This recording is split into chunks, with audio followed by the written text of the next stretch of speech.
El Señor esté con ustedes. Y con su espíritu. Proclamación de la buena nueva de nuestro Señor Jesucristo, según San Mateo. Gloria a ti, Señor. En aquel tiempo Jesús dijo a la multitud: el reino de los cielos se parece también a la red que los pescadores echan en el mar y recoge toda clase de peces. Cuando se llena la red, los pescadores la sacan a la playa y se sientan a escoger los pescados. Ponen los buenos en canastos y tiran los malos. Lo mismo sucederá al final de los tiempos. Vendrán los ángeles, separarán a los malos de los buenos y los arrojarán al horno encendido. Allí será el llanto y la desesperación. ¿Han entendido todos esto? Ellos le contestaron: sí. Entonces se les dijo: por eso todo escriba instruido en las cosas del reino de los cielos es semejante al padre de familia, que va sacando de su tesoro cosas nuevas y cosas antiguas. Y cuando acabó de decir estas parábolas, Jesús se marchó de allí. Palabra del Señor. Gloria a ti, Señor Jesús. Por la lectura del Santo Evangelio, sean perdonados nuestros pecados. Amén. A ver, sentados.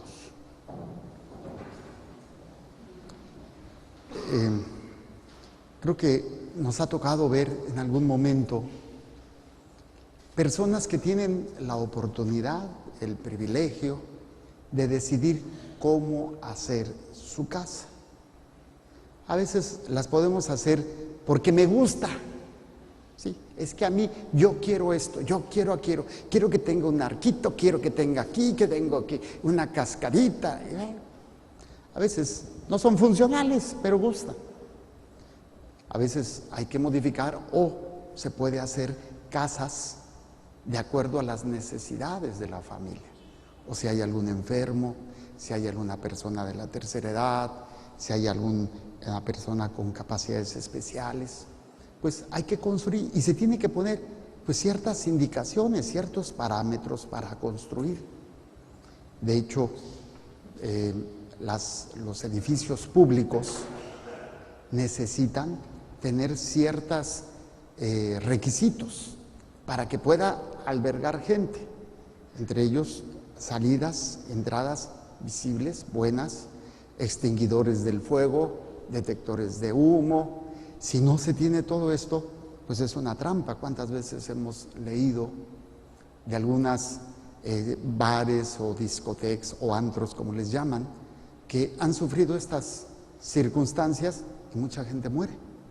Porque el mar de gente quiere salir por una puertita y hay muchos muertos y que se pudieron haber evitado si se hubieran cumplido con las indicaciones de la construcción o de las medidas de seguridad. Algo que hasta ayer en la noche entendí. Yo siempre he dicho que pues yo nunca preparo lo que voy a decir, siempre lo que el Señor me va marcando y revelando en el momento. Muchas veces he leído pasajes como el de la primera lectura, donde Dios da tantas indicaciones de cómo quiere que se le construya la casa. Si ustedes se ponen a leer todos los requisitos que Dios pone, suena, perdonen la expresión, sin querer ser irrespetuoso o sonar ya en una herejía, en una falta muy grave, suena como exagerado, ¿sí? Como las características del arca, y que si, cómo va a ser el tabernáculo, que si va a tener pedestales, y que si va a tener florecitas, y que si va a tener ciertos linos, ciertas telas, o sea, ahorita entonces nada más una pequeña parte de lo que se leyó en la primera lectura. Si ustedes leen cómo se construyó el templo, el primer templo de Israel, lujo de detalle de todo lo que se tenía que poner. Y es precisamente esto lo que nos da una enseñanza maravillosa. Déjeme tratar de explicar. Voy a retomar la lectura de la primera lectura. Dice, en aquellos días Moisés hizo todo lo que el Señor le había ordenado. Y se refiere precisamente, aquí se corta el pasaje del 21 hasta el 34, versículo 21 al 34, por todos los detalles, así como que podrían sonar medio brumosos. ¿Para qué tanto detalle en esto y en aquello? Dice, el día primero del primer mes del año segundo se construyó el santuario. No se está refiriendo al templo, se está refiriendo a la tienda, ni siquiera el templo, la tienda. O sea, porque antes no tenían, el pueblo judío no tenía ni siquiera casa, estaban en el desierto y se movían. Pero lo interesante es, ya la tienda donde iba a estar el arca tenía ciertas condiciones de construcción. Fíjense, Moisés lo construyó, colocó pedestales y tableros, puso los travesaños y levantó las columnas. Después desplegó la tienda por encima del santuario. Sobre ella puso además un toldo, como el Señor se lo había ordenado. Colocó, y luego de aquí vendría todas las indicaciones, son muchas indicaciones muy específicas. Colocó las tablas de la alianza en el arca, puso debajo de ella los travesaños y por encima la cubrió con el propiciatorio. Llevó entonces el arca al santuario, colocó delante de ella un velo para ocultarla, como el Señor se lo había ordenado. ¿Para qué tanto detalle? Hay que traducirlo a nuestra vida actual, porque si no, pues está muy bonito, pues sí, ¿para qué tanto rollo? Hay que traducirlo.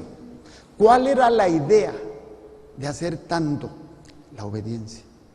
No era tanto que Dios quisiera un detalle, otro detalle. Lo que Dios quería era la obediencia. En la obediencia se manifiesta su gloria, se manifiesta su poder. Y esto es bien interesante porque dice, cuando terminó, entonces la nube cubrió la tienda de la reunión y la gloria del Señor llenó el santuario. Y aquí hay un signo hermosísimo. Cuando la gloria del Señor entra, Moisés sale. No puede estar. O sea, Moisés no podía estar dentro cuando la gloria de Dios estaba presente. Aquí hay que entenderlo. Vamos a traducirlo ahora a nuestros días. ¿Qué templo es el que Dios quiere habitar? ¿Y qué templo es el que Dios quiere construir? Ya no es un edificio, somos nosotros. Y la obediencia que Dios quiere va a permitir que su gloria se manifieste en nosotros, su poder, su misericordia, a tal grado que cuando esta gloria entra, sale de nosotros todo aquello que no le permita a Dios manifestarse. Y en esto entra mi voluntad. Yo quiero las cosas así porque yo necesito, yo quiero, yo espero, yo pido. Entonces, lo que tenemos que aprender es que el Señor lo que quiere es construir su templo en nuestras vidas, en nuestro corazón, en nuestra mente, en nuestra alma. Pero necesitamos aprender que hay reglas para construir ese templo. ¿Cómo se construye un templo? Nos va a decir Dios, bueno, quiero que me dejes todo el corazón y te vas a quedar tú con las tripas. No, pues no. ¿A qué se refiere? Por ejemplo, lo básico, los mandamientos. O sea, son reglas para construir el templo. Cumplo los mandamientos y empiezo a construir el templo de Dios en mí. Las obras de misericordia, cumplo las obras de misericordia y estoy construyendo el templo, las medidas que Dios quiere. El perdón, la sanación, el servicio. O sea, cada vez que yo hago eso, estoy construyendo el reino de Dios. Se está manifestando la gloria de Dios en mí. Y esto es bien interesante porque yo compartía, se me dio compartir, a lo mejor ustedes ya, a muchos lo conocen, cómo es que se manifestó en mí el hecho que yo fuese sacerdote, cuando pues yo nunca pensé ser sacerdote, ni quise ser sacerdote, toda mi vida nunca pasó por mi mente. Pero sí recuerdo el momento en que Dios me llamó. Ya después fui hilando partes importantes donde el Señor se manifestaba, pero en ese momento yo no lo entendía. Pero yo recuerdo que a pesar de que pues nunca fui malo, pero tampoco fui muy bueno, pero tenía una conciencia de pecado. Una conciencia de pecado, o sea, me portaba mal, porque no he sido un santo, ni lo sigo siendo. Pero tenía conciencia de pecado y en cuanto pecaba, me iba a confesar, me iba a confesar, me iba a confesar. Había una lucha. O sea, no quería pecar, pero pecaba. Entonces, aunque había estado en muchos movimientos juveniles, grupos juveniles, pasé por todos casi, ecos, encuentros, jornadas, alianzas, convivencias. Entonces, pues yo creía que ahí la llevaba. Pero cuando yo lograba tratar de hacer lo que a Dios le agradaba, aunque me costaba, y caía, pero me confesaba, fue en un momento cuando yo sentí precisamente esa gloria de Dios en mí. Ahora lo entiendo, en aquel momento no lo entendía. Pero en ese momento fue en una misa en Oxnard, California, donde Parrayito la estaba celebrando. Yo iba de metiche con él y con el grupo de misioneros. En aquel tiempo eran los primeros misioneros que estaban, que ya no queda ninguno. Y recuerdo que cuando yo conocí al padre Rayito, no me cayó muy bien, en el 91. Lo vuelvo a encontrar en el 94, en una misa de sanación que él va a hacer a Ensenada. Yo estoy en la parroquia de Valle Verde, en Ensenada, con el padre Benson. Y ahí el padre va a celebrar una misa, lleva a todos sus jóvenes y pues dije, qué interesante. Les pregunté dónde estaban y a partir de ahí, todos los domingos yo venía a misa de sanación a las 12 desde Ensenada con mi grupo de jóvenes. Así estuve septiembre, octubre, noviembre, diciembre, enero. En enero el padre dice que iba a dar un retiro a Oxnard. Él ya me identificaba porque llegaba con muchos jóvenes en cada misa. Y le dijo, oiga padre, ¿lo puedo acompañar? Pues vamos. Lo acompañé, fue un retiro sin mayor pena ni gloria. Yo me tenía que regresar el domingo, tenía que trabajar en el hospital en la noche, soy médico. Y recuerdo que el padre me dice, no, quédate, mejor no te vayas. Me quedé en la misa de clausura, y es en el momento de la consagración donde sentí esa gloria de Dios. No les puedo decir que vi algo, no les puedo decir que oí algo, porque no fue así. La gloria de Dios se manifestó en mí de la necesidad de aprender a amar. De aprender a amar. Yo tenía 29 años. Yo creía que amaba. Yo creía que era una persona que sabía amar. Pero realmente no. Hasta que experimenté esa necesidad, esa hambre de aprender a amar a Dios y de aprender a amar a la gente. La gloria de Dios se manifestó en mí de esa forma. En otros va a ser de otra manera. A lo mejor a través de un dolor, a través de una alegría, a través de un problema, pero sentir esa necesidad de Dios hizo que tomara la decisión ese enero del 95 de meterme a aprender a amar a Dios. Renuncié en marzo de ese mismo año, renuncié a mi trabajo en la primera quincena y regalé todo lo que tenía y me vine y me presenté con el padre aquí el 15 de marzo de 1995. Recuerdo que ni siquiera le había hablado para decirle si me aceptaba, capaz que me corría, dice, ¿no? Y me quedé. Ahora les puedo decir que a lo largo de mi vida como religioso, todavía sigo batallando con muchas miserias, muchísimas, muchas carencias, muchos pecados. Pero también les puedo decir que la gloria de Dios se sigue manifestando cuando trato de construir su templo dentro de mí. Me cuesta mucho.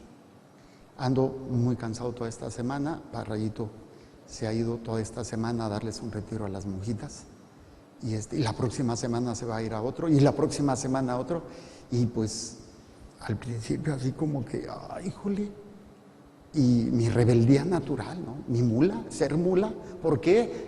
¿Qué? O sea, no soy ningún santo. Pero luchar contra eso es construir el templo. Y es cuando Dios se manifiesta de alguna o de otra manera. Te va a dar lo que vas necesitando. Te va a guiar. Y también te va a dar tus cachetadas guajoloteras cuando las necesitas, que son muchas veces, al menos en mi caso. Entonces, en la medida en que nosotros aprendamos a construir el templo, esa gloria de Dios se va a manifestar en nosotros. Obviamente, hay muchas cosas que en el templo están de más y hay que purificarlas, hay que limpiarlas. Nosotros muchas veces sacamos a Dios de este templo cuando ponemos las cosas a nuestra manera, cuando queremos hacer, pero ¿por qué yo y esto? Y es una lucha, es una lucha. Pero lo interesante es que tenemos una herramienta hermosísima. ¿Cuáles serían entonces las medidas del templo que Dios quiere construir? Mandamientos, obras de misericordia, evitar pecados capitales, la vida de oración y una de las cosas más hermosas, la vida sacramental y la palabra de Dios, que es precisamente lo que Jesús hoy en el Evangelio al final nos dice. Y dice, cuando les preguntó, Jesús está hablando del fin del mundo, del juicio final. Ahorita les explico un poquito esto, pero quisiera retomar la última parte. Cuando dice, ¿han entendido todos esto? Y todos contestaron, sí. Bueno. Entonces Él les dijo, por eso todo escriba instruido en las cosas del reino de los cielos es semejante al padre de familia, que va sacando de su tesoro, o sea, de lo que es valioso, cosas nuevas y cosas antiguas. El Señor quiere hacerte descubrir el tesoro que tienes ahora y que has tenido a través de su palabra, a través de su misericordia, irte liberando, irte sanando, transformando. Y termino con la imagen o la parábola de los peces. Aquí pudiéramos interpretarlo de dos maneras, muy sencillas, pero muy objetivas. Primera de ellas es esos peces, yo no sé cuántos de ustedes les ha tocado, bueno, pues aquí hay mucha mujer, que tienen que ir a escoger la fruta, ¿sí? ¿Y cómo hacen, cómo saben que la fruta está buena? Ya toda mayugada, ¿no? Entonces todo el mundo llega y la agarra, y ya cuando pasaron como 20, tú ya agarras, ¡ay, está bien suavecita! ¿Cuál? Pues ya está toda manoseada. Pero pues se llega a ver, ¿no? Cuando una fruta, un aguacate, un plátano o una lechuga está buena o no está buena. Pero a veces al mejor cazador se le va la liebre y uno compra una comida y resulta ser que al rato pues ya está medio pasadita, ¿no? Cuando se compra carne, ya no, está medio fea. No, pues en lugar de darme maciza, me dieron puro nervio, puro bordo, puro cosa así. Entonces hay que limpiarle, hay que quitarle todo aquello que no sea. Lo ideal sería que todo fuera carne, macicita, así, unos taquitos, imagínense, bien sabroso, pero no. A lo mejor te dieron de 3 kilos de carne, 1,5 kilos era de puro nervio y de puro hueso. Cuando el Señor nos refiere en esta parábola que va a escoger el pescado bueno del pescado malo, puede tomarse en el sentido todo aquel pescado que tiene, o todo templo que tiene muchas impurezas y que va a tener que ser enviado al fuego del purgatorio para purificar todo aquello que no forma parte del templo. Entonces podemos empezar aquí, podemos empezar ahorita a renunciar, a quitar todo aquello que no forma parte del templo. Tenemos esta bendición, esta oportunidad, porque si no después no nos la vamos a acabar, no nos la vamos a acabar. Ese tiempo en el purgatorio, ay compadre, yo no lo quisiera vivir, pero podemos nosotros empezar, que es este ejemplo, ¿no? Cuando se llena la red, los pescadores la sacan a la playa, se sientan a escoger los pescados, ponen los buenos en canastos, tiran los malos al fuego. Dice el Señor, así será, lo mismo sucederá al final de los tiempos. Vendrán los ángeles, se separarán a los malos de los buenos, los arrojarán al horno encendido. Ahí será el llanto y la desesperación. Esta es una interpretación menos dura. Y la otra, que es la más clara, pues todos aquellos que nomás no supieron ser templo, no permitieron que Dios los llenara con su gloria, y nos llenamos más pues de la soberbia, del odio, del dime y direte, y no, pero ¿por qué yo voy a ceder? Y caemos en la soberbia, caemos en la lujuria, caemos en todo. Entonces no hay vuelta de hoja. Al final, ningún templo que no tenga las especificaciones de la construcción que Dios dio a través de su palabra va a poder entrar, que es la parábola de los pescadores, de los ángeles que van a separar lo bueno y lo malo. Yo creo que estamos a tiempo. Bendito sea Dios, tenemos una gran bendición, el sacramento de la confesión. Hagas de cuenta que tienes una porquería de templo, te confiesas, viene la máquina esta, no sé ni cómo se llama, que tumba todo, y órale, empiézale a construir chato. Ya, borrón y cuenta nueva. Empieza a construir. Ya volviste a pecar, pues bueno, pues aquí la ventaja es como esos jueguitos de los niños, ¿no? Los legos, que los puedes armar y desarmar. Pues así es la construcción del templo, en el corazón, en la mente, en el alma, en la vida de cada uno de nosotros. Ojalá que aprendamos a construir. No se desesperen si se dan cuenta que muchas veces no damos el ancho para el templo. Pero Dios aprovecha, óyelo bien, aprovecha esos momentos pequeños donde cumples con los requisitos y te llena. Son probaditas hermosas que Dios te ha dado, pero no las hemos descubierto, no las hemos visto. Pidámosle a Dios, el Señor en su infinito amor nos abra el entendimiento y tomemos conciencia, también para enseñarle a los hijos a construir ese templo. Presentamos pues el pan y el vino y las intenciones que hay en el corazón de cada uno de ustedes.